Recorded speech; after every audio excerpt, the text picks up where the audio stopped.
Hello everyone, welcome to Online Help Guide. Today in this video, I'm going to show you how to manage mentions on threads.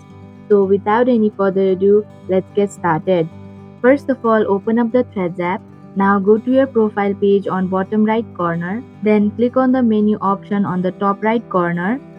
Here you'll get a bunch of options. Click on privacy option.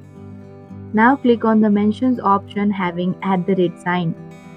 Now select everyone if you want to be mentioned by everyone.